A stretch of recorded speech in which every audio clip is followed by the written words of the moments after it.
Hello, people. Welcome to another edition of Friday Night Knives here on A Dose of Drew. And tonight we have the Kizer Huntsman. Pretty sure this is probably named after the spider. This is one that's back in stock. It's in that $189 range, I believe. From Kizer.com, you might be able to find it on sale or slightly cheaper in some other venues. And if you can hear that noise, that is my neighbors. We have thin walls. But this is a large knife, and it has some really cool design and other characteristics. But let's get into some measurements. First things first. I'm sure you can see this on websites, but just to give you a good idea here. Tip to tail, 8 3/4. Tip to scale, 3 7/8. So we got good measurements there. This thing's pretty large, almost 9 inches, and almost 9 inches altogether, and almost 4 inches of blade. That's pretty crazy. That's a whole lot of knife right there. Titanium, carbon fiber. Wow. And of course, that blade. How cool is that? It's almost trailing, but not quite. It depends on how you want to look at it. But it's got some craziness to it. And that is actually something I like about it. Let's get some weight on this thing. This is not tiny nor light. 5.38 ounces, just 152.8 grams, almost 3.4 ounces. So, or 5.4, not 3.4, almost 5.4 ounces, which is quite a lot for this knife. That's a big boy. This is one of those knives that you get because it looks cool. I'm not going to lie. Let's get a couple of other quick measurements on this one because I can tell you right now. Let's see if I got any battery left in my edge tester. Right here.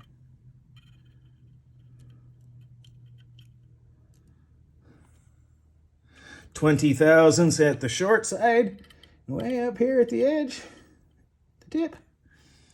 19 thousandths. Very, very thin behind the edge.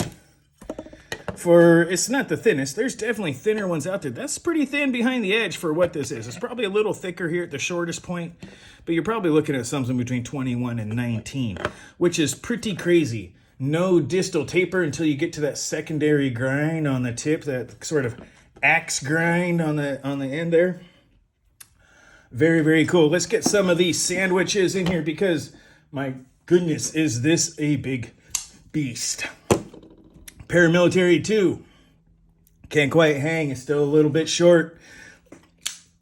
And for a knife that is usually considered to be pretty tall, it got nothing on this boy. Even though it does fold up nicely into that profile, that's still a big profile, right? So almost as big. The Paramilitary 2 is almost as big. Para 3 doesn't even come close. It is definitely a large-sized knife. And, of course, it is just a blur. And as you can see there, the blur. It is not even close. And, of course, not just any leak, but random leak.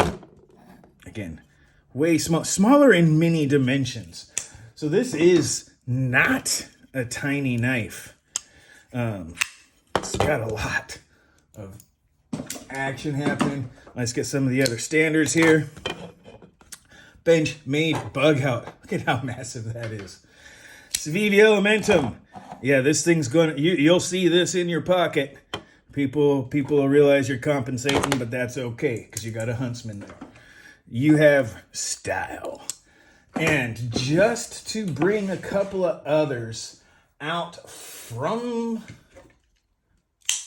this is the K320 from Hogue, the 6 hour. Look at how big that is.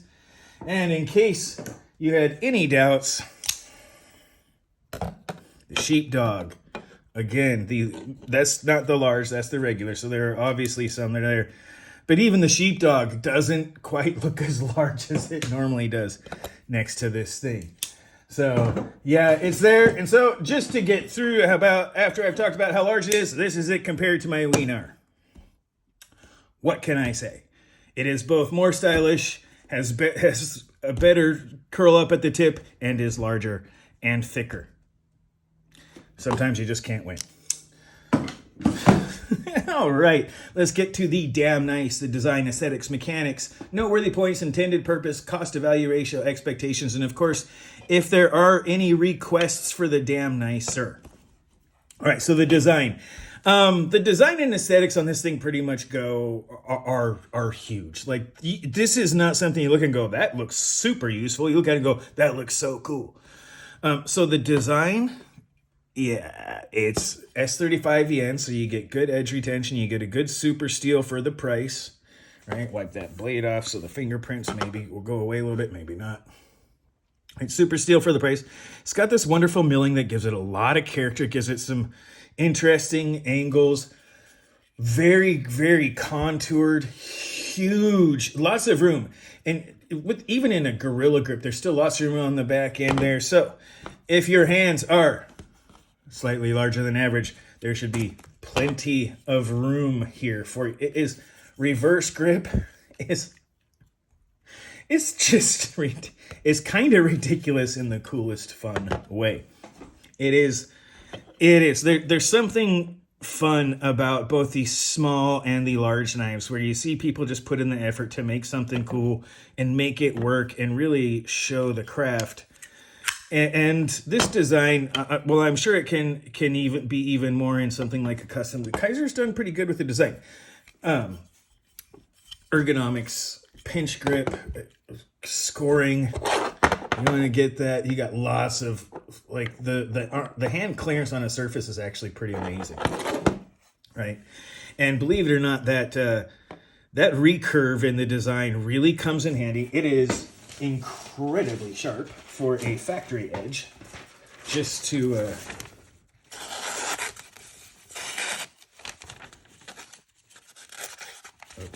see if I can get that front edge to fight with my shaky, caffeinated hands. Maybe not. Do it on the thicker piece. Anyway. So, I'm not doing a very good job of showing how sharp this is. And that secondary point right there can make its way through stuff. That's really what it is. If you're going to be cutting stuff, this does an incredible job of keeping paper, tape, the normal EDC stuff incredibly well done, right? It does that very well. It does the package piercer, either this tip if you need to get in, or if you're just kind of doing a regular package, you can actually just come in with the recurve and that very obtuse little point and get in that way, and then use the long sweep of that tip as just kind of a regular slicer while keeping this out. Not too bad. One thing of note, this little recurve spike right here, yeah, your finger will run up on that more than once. And that's sharp, and it will leave a mark. That's probably my single biggest complaint, is that one little spike that, in order to properly grip it, is right. Like, I don't know if you can, let's see if you can see that properly. May have to get on the lefty so I can get good light. That's right at my finger. That's my finger right there. And doing that will give you cuts. Little tiny knife bites, which is okay. It's part of the design. It's on there. The aesthetics of this thing, it's polarizing. You either like this knife or you don't.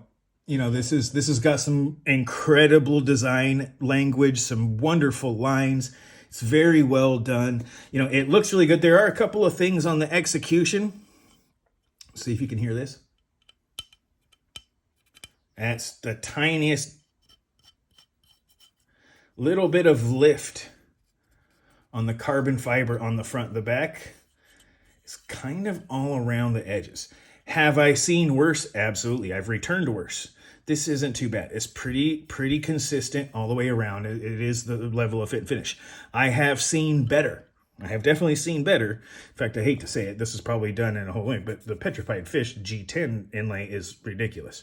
But that's probably actually press fit or form fit, but maybe not. It's pretty good on a lot of wings, which is crazy for something as cheap as that. But that is a big piece of carbon fiber on big chunks of titanium. And yeah, that's what it is. So that does it. The aesthetics, closed It has, it even close, you wonder what this knife is. Why is it so big? Why does it have that big tail? You just wonder.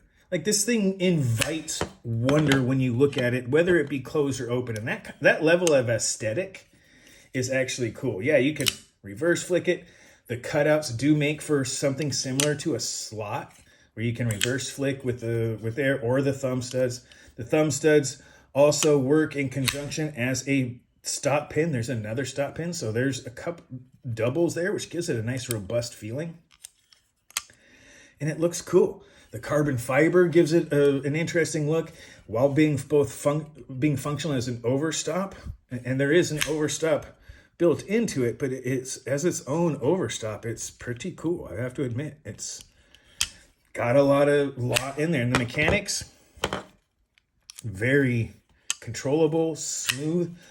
If you're back, you can disengage the lock from back here and have the blade come down on your finger, which isn't, I mean, it's going to come down on your nail. If you have your finger way too up, it'll come down on the top of your thumb right there. But if you're just roll it into this first finger notch, it drops on your thumb. Very cool design language, and given the little spike there, making sure that there's enough room, it is really nice considering how big, heavy, and possibly dangerous this knife could be. On a frame lock or liner lock, that is appreciated. And as part of the mechanics, design, aesthetics, that is really good. Noteworthy points on this thing is the design. There is more that's going to come to the intended purpose. Noteworthy points is the design and the fact that this is a ridiculously good EDC knife on top of it. Good EDC knife with this crazy aesthetic and design language that just really goes. And as an intended purpose, I actually believe that that's this knife. It's intended to be sort of a shock knife. It's like, whoa, what? Crazy. But it's also designed to be a really good EDC. The crazy lines are not crazy in function, which makes it actually really, really interesting and useful. I have been testing the crap out of this thing since I got it. Boxes, paper, opening. I've had a few orders and other stuff come, and this thing, it is fun. It's weird how well that recurve works. Is it going to be easy to sharpen? No, there's not a lot of good recurve sharpening facilities out there. You got to do it by hand. There's really nothing on a fixed angle or anything like that does very well. There are some, but if you have like a work sharp or something, they don't have any sort of attachments that do recurves. They don't have like a rounded plate or anything like that you could use, which would be really cool if they did. But so that's probably going to be the worst part. While the long axe tip will be easy to sharpen, there we can get that secondary bevel. Really, really nice secondary bevel, and that compound grind. Really cool. So I believe that's the intended purpose, is to be sort of a shock value art knife that is truly very, very functional. And it is. This is a great EDC knife. Again, it is a package piercer. Very, very, very, very acute tip right there, and a nice obtuse one that does both. If you need deeper penetration, giggity, you can use this. If you just need slight penetration, you can use this obtuse angle right there. So it is actually a very useful EDC knife on that. And you know, the shrink wrap slicer, you don't get a lot of control back here, but man, you can really just get a nice foothold with that tip and then use that sweep to push through. You can even double finger it on some of the thicker plastic wraps, right? Lots of control. Does that very well. Cardboard carver, man, does that recurve keep that cardboard in there. And you have a long slice if you need it, if you just want to push down like on a, into the cardboard. That axe on the front really does a good job of that. And of course, in the reverse grip, it is an envelope eviscerator extraordinaire, both with the axe front or the recurve. It does a great job of keeping that paper easily in there, in the heart of the blade, in your cutting path, and really you can just destroy some envelopes quite well. Let me see, in fact, if I have any. Do I have any? Nope. So we'll have to go with that. So it does all of that extraordinarily well, which brings me to the cost to value ratio. $190. Are there more expensive knives? Absolutely. Absolutely there are. $40 less gets you that thing. You know, there's several knives that are close to this, but that doesn't mean they provide all the same. Can you find a cheaper knife? Absolutely. In fact, great EDC knife, cheaper. You can get in lots of colors, has lots of great features, is easy to use and all that sort of stuff. Is there a value? Is this a greater value? In a purely EDC, yeah. But here's the thing. If you looked at this knife and said, oh, I want that. I want that craziness in my life. Number one, you probably have a crazy woman too, so don't worry about that, or a crazy man. But that's not necessarily wrong. You know, everybody likes a little spice. And this thing's a chili pepper. Not literally, but it is got some heat. And that look is what's going to really drive value.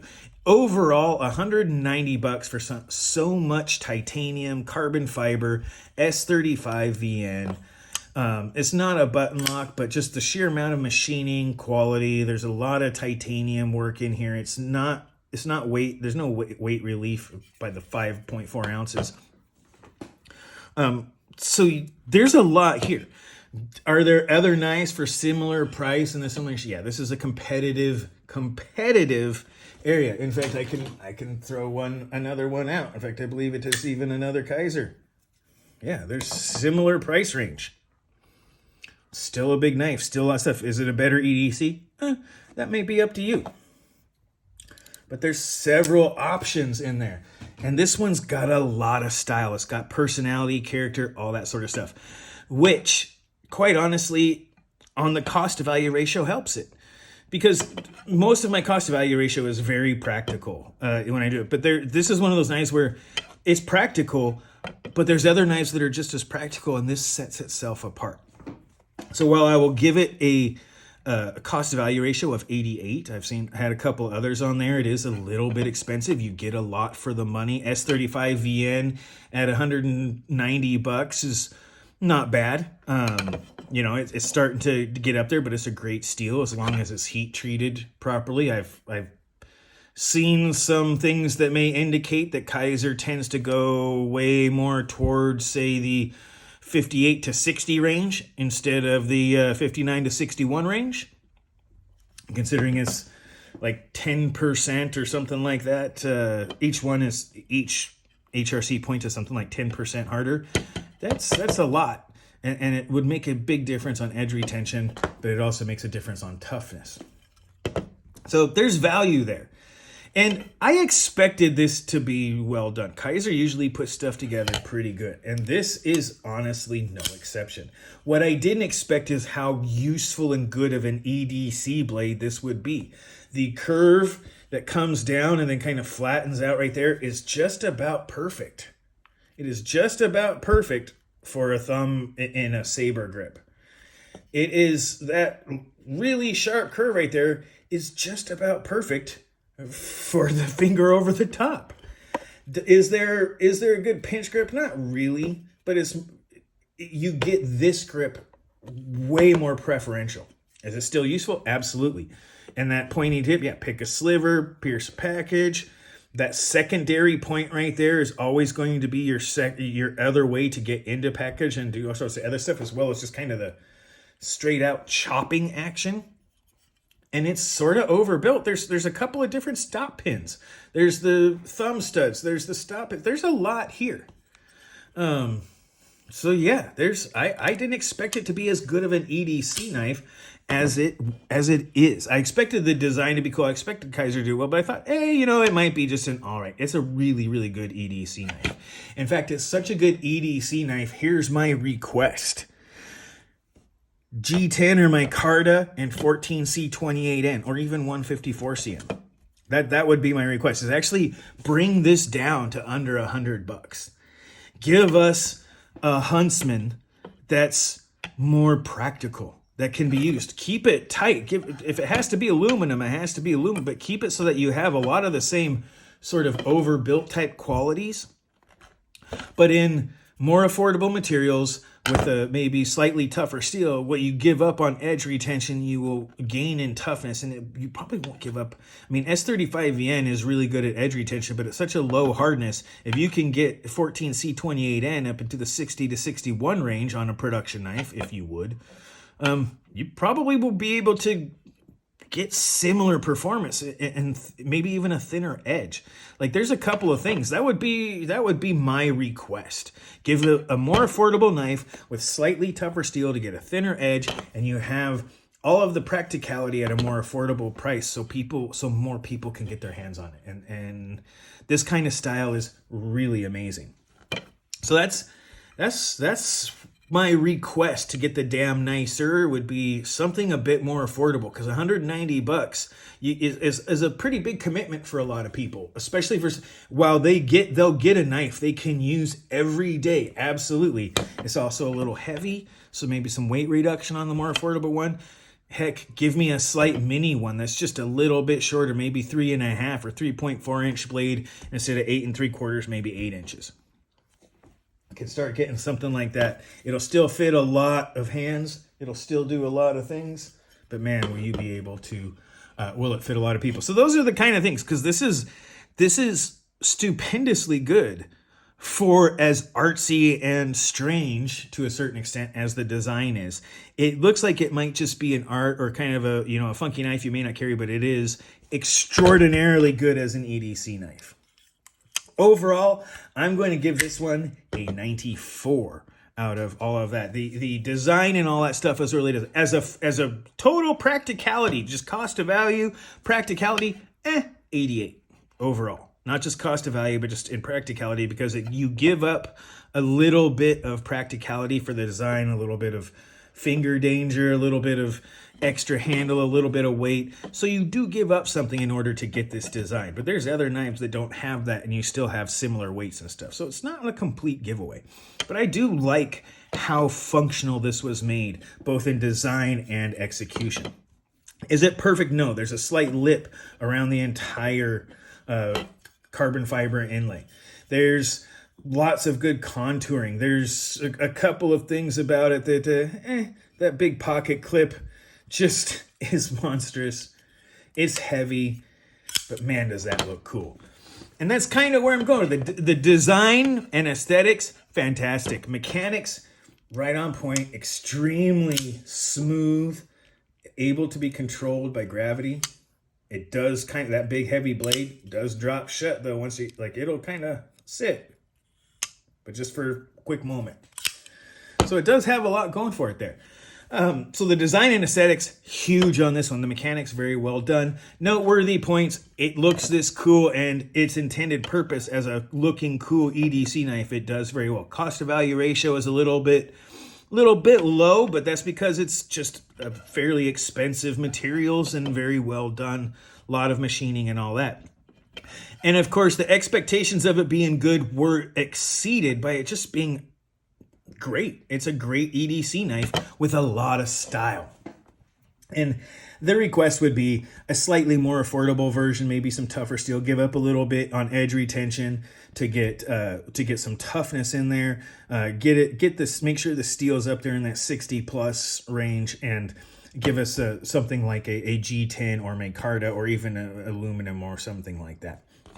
Maybe not a frame lock, maybe a line lock.